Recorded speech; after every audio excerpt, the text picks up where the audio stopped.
The milkman sets out on his travels. I sat down in an armchair and felt very sick. That lasted for maybe 5 minutes and was succeeded by a fit of the horrors. Today we're doing John Buchan's The 39 Steps, and we're up to Chapter 2, The Milkman Sets Out on His Travels. Hey everyone, and welcome to Goodnight with D.M.W. If you're new and don't know the drill, save this video and come back to it when you're ready to hit the hay, and I'll tell you a story. If this vid is midway through the book, or if you want a different book, you can find all chapter 1s in the playlist on my channel. Like and subscribe, and we can do this every night, so if you're ready for sleep, let's get into it.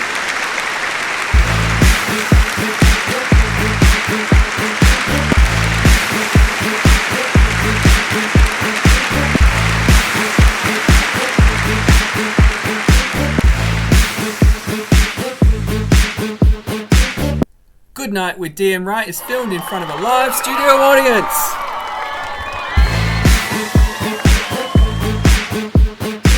This episode is brought to you by the number 6 and Mel Gibson's Braveheart.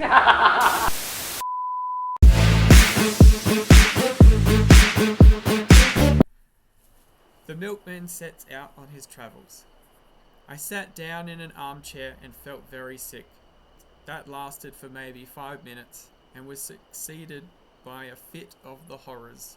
The poor staring white face on the floor was more than I could bear, and I managed to get a tablecloth and cover it. Then I staggered to a cupboard, found the brandy, and swallowed several mouthfuls. I had seen men die violently before. Indeed, I had killed a few myself in the Matabele War. But this cold-blooded indoor business was different. Still, I managed to pull myself together. I looked at my watch and saw that it was 10:30. An idea seized me, and I went over the flat with a small tooth comb. There was nobody there, nor any trace of anybody, but I shuttered and bolted all the windows and put the chain on the door. By this time, my wits were coming back to me, and I could think again. It took me about an hour to figure the thing out, and I did not hurry, for unless the murderer came back, I had till about 6 o'clock in the morning for my cogitations. I was in the soup, that was pretty clear. Any shadow of a doubt I might have had about the truth of Scudder's tale was now gone. The proof of it was lying under the tablecloth. The men who knew that he knew what he knew had found him, and had taken the best way to make certain of his silence. Yes, but he had been in my rooms 4 days, and his enemies must have reckoned that he had confided in me, so I would be the next to go. It might be that very night, or next day, or the day after, but my number was up all right. Then suddenly I thought of another probability. Supposing I went out now and called in the police, or went to bed and let Paddock find the body and call them in the morning. What kind of story was I to tell about Scudder? I had lied to Paddock about him, and the whole thing looked desperately fishy. If I made a clean breast of it and told the police everything he had told me, they would simply laugh at me. The odds were 1,000 to 1 that I would be charged with murder, and the circumstantial evidence was strong enough to hang me. Few people knew me in England. I had no real pal who would come forward and swear to my character. Perhaps that was what those secret enemies were playing for. They were clever enough for anything, and an English prison was as good a way of getting rid of me till after June 15th as a knife in my chest. Besides, if I told the whole story, and by any miracle was believed, I would be playing their game. Coralides would stay at home, which was what they wanted. Somehow or other the sight of Scudder's dead face had made me a passionate believer in his scheme. He was gone, but he had taken me into his confidence, and I was pretty well bound to carry on his work. You may think this ridiculous for a man in danger of his life, but that was the way I looked at it. I am an ordinary sort of fellow, not braver than any people, but I hate to see a good man downed, and that long knife would not be the end of Scudder if I could play the game in his place. It took me an hour or two to think this out, and by that time I had come to a decision. I must vanish somehow, and keep vanished till the end of the second week in June. Then I must somehow find a way to get in touch with the government people and tell them what Scudder had told me. I wished to heaven he had told me more, and that I had listened more carefully to the little he had told me. I knew nothing but the barest facts. There was a big risk that, even if I weathered the other dangers, I would not be believed in the end. I must take my chance of that, and hope that something might happen which would confirm my tale in the eyes of the government. My first job was to keep going for the next 3 weeks. It was now the 24th day of May, and that meant 20 days of hiding before I could venture to approach the powers that be. I reckoned that 2 sets of people would be looking for me. Scudder's enemies, to put me out of existence, and the police, who would want me for Scudder's murder. It was going to be a giddy hunt, and it was queer how the prospect comforted me. I had been slack so long that almost any chance of activity was welcome. When I had to sit alone with that corpse and wait on fortune, I was no better than a crushed worm. But if my next safety was to hang on my own wits, I was prepared to be cheerful about it. My next thought was whether Scudder had any papers about him to give me a better clue to the business. I drew back the tablecloth and searched his pockets, for I had no longer any shrinking from the body. The face was wonderfully calm for a man who had been struck down in a moment. There was nothing in the breast pocket, and only a few loose coins and a cigar holder in the waistcoat. The trousers held a little penknife and some silver, and the side pocket of his jacket contained an old crocodile skin cigar case. There was no sign of the little black book in which I had seen him making notes. That had no doubt been taken by his murderer. But as I looked up from my task, I saw some drawers had been pulled out in the writing table. Scudder would never have left them in that state, for he was the tidiest of mortals. Someone must have been searching for something, perhaps for the pocketbook. I went round the flat and found that everything had been ransacked. The inside of books, drawers, cupboards, boxes, even the pockets of the clothes in my wardrobe, and the sideboard in the dining room. There was no trace of the book, but likely the enemy had found it, but they had not found it on Scudder's body. Then I got out an atlas and looked at a big map of the British Isles. My notion was to get off to some wild district where my veldcraft would be of some use to me, for I would be like a trapped rat in a city. I considered that Scotland would be best, for my people were Scotch, and I could pass anywhere as an ordinary Scotsman. I had half an idea at first to be a German tourist, for my father had had German partners, and I had been brought up to speak the tongue pretty fluently, not to mention having put in 3 years prospecting for copper in German Damaraland. But I calculated that it would be less conspicuous to be a Scot, and less in line with what the police might know of my past. I fixed on Galloway as the best place to go. It was the nearest wild part of Scotland, so far as I could figure it out, and from the look of the map it was not over thick with population. A search in Bradshaw informed me that a train left St. Pancras at 7:10, which would land me at any Galloway station in the late afternoon. That was well enough, but a more important matter was how I was to make my way to St. Pancras, for I was pretty certain that Scudder's friends would be watching outside. This puzzled me for a bit. Then I had an inspiration, on which I went to bed and slept for 2 troubled hours. I got up at 4 and opened my bedroom shutters. The faint light of a fine summer morning was flooding the skies, and the sparrows had begun to chatter. I had a great revulsion of feeling, and felt a God-forgotten fool. My inclination was to let things slide, and trust to the British police taking a reasonable view of my case. But as I reviewed the situation, I could find no arguments to bring against my decision. of the previous night.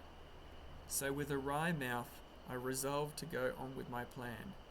I was not feeling in any particular funk, only disinclined to go looking for trouble, if you understand me. I hunted out a well-used tweed suit, a pair of strong-nailed boots, and a flannel shirt with a collar. Into my pockets I stuffed a spare shirt, a cloth cap, some handkerchiefs, and a toothbrush. I had drawn a good sum in gold from the bank 2 days before, in case Scudder should want money, and I took £50 of it in sovereigns in a belt, which I had brought back from Rhodesia. That was about all I wanted. Then I had a bath, and cut my moustache, which was long and drooping, into a short stubbly fringe. Now came the next step. Paddock used to arrive punctually at 7:30 and let himself in with a latchkey, but about 20 minutes to 7, as I knew from bitter experience, the milkman turned up with a great clatter of cans and deposited my share outside my door. I had seen that milkman sometimes when I had gone out for an early ride. He was a young man about my own height, with an ill-nourished moustache, and he wore a white overall. On him I staked all my chances. I went into the darkened smoking room where the rays of morning light were beginning to creep through the shutters. There I breakfasted off a whiskey and soda and some biscuits from the cupboard. By this time it was getting on for 6 o'clock. I put a pipe in my pocket and filled my pouch from the tobacco jar on the table by the fireplace. As I poked into the tobacco, my fingers touched something hard, and I drew out Scudder's little black pocketbook. That seemed to me a good omen. I lifted the cloth from the body and was amazed at the peace and dignity of the dead face. "Goodbye, old chap," I said. "I am going to do my best for you. Wish me well wherever you are." Then I hung about in the hall waiting for the milkman. That was the worst part of the business, for I was fairly choking to get out of doors. 6:30 passed, then 6:40, but still he had not come. The fool had chosen this day of all days to be late. At 1 minute after 7:15, I heard the rattle of the cans outside. I opened the front door, and there was my man, singling out my cans from a bunch he carried and whistling through his teeth. He jumped a bit at the sight of me. "Come in here for a moment," I said. "I want a word with you," and I led him into the dining room. "I reckon you're a bit of a sportsman," I said, "and I want you to do me a service. Lend me your cap and overall for 10 minutes, and here's a sovereign for you." His eyes opened at the sight of the gold, and he grinned broadly. "What's the gimme?" he asked. "A bet," he said. "I haven't time to explain, but to win it, I've got to be a milkman for the next 10 minutes. All you've got to do is stay here till I come back. You'll be a bit late, but nobody will complain, and you'll have that quid for yourself." "Righto," he said cheerfully. "I ain't the man to spoil a bit of sport. Here's the rig, governor." I stuck on his flat blue hat and his white overall, picked up the cans, banged my door, and went whistling downstairs. The porter at the foot told me to shut my jaw, which sounded as if my makeup was adequate. At first I thought there was nobody in the street. Then I caught sight of a policeman 100 yards down, and a loafer shuffling past on the other side. Some impulse made me raise my eyes to the house opposite, and there at the first floor window was a face. As the loafer passed, he looked up, and I fancied a signal was exchanged. I crossed the street whistling gaily and imitating the jaunty swing of the milkman. Then I took the first side street and went up a left-hand turning which led past a bit of a vacant ground. There was no one in the little street, so I dropped the milk cans inside the hoarding and sent the cap and overall over them. I had only just put on the cloth cap when a postman came round the corner. I gave him good morning, and he answered me unsuspiciously. At the moment, the clock of the neighbouring church struck the hour of 7. There was not a second to spare. As soon as I got to Euston Road, I took to my heels and ran. The clock at Euston Station showed 5 minutes past the hour. At St. Pancras I had no time to take a ticket, let alone that I had not settled upon my destination. A porter told me the platform, and as I entered it, I saw the train already in motion. 2 station officials blocked the way, but I dodged them and clambered into the last carriage.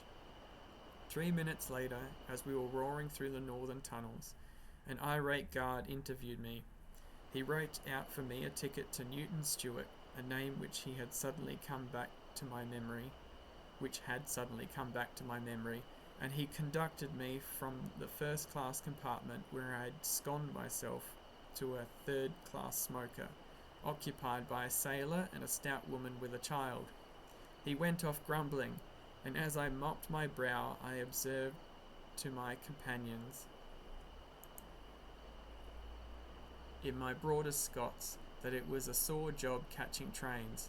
I had already entered upon my part. The impudence of that geared, said the lady bitterly. He needn't a Scotch tongue to pit him in this place. He was complaining, this wean he not having a ticket, and her no fower till August 12 month, and he was objecting to this gentleman spitting. The sailor morosely agreed, and I started my new life in an atmosphere of protest against authority. I reminded myself that a week ago I had been finding the world dull. That's it from me tonight. I'm D.M. Wright. Say hi to your cat for me. Good night and have a good sleep.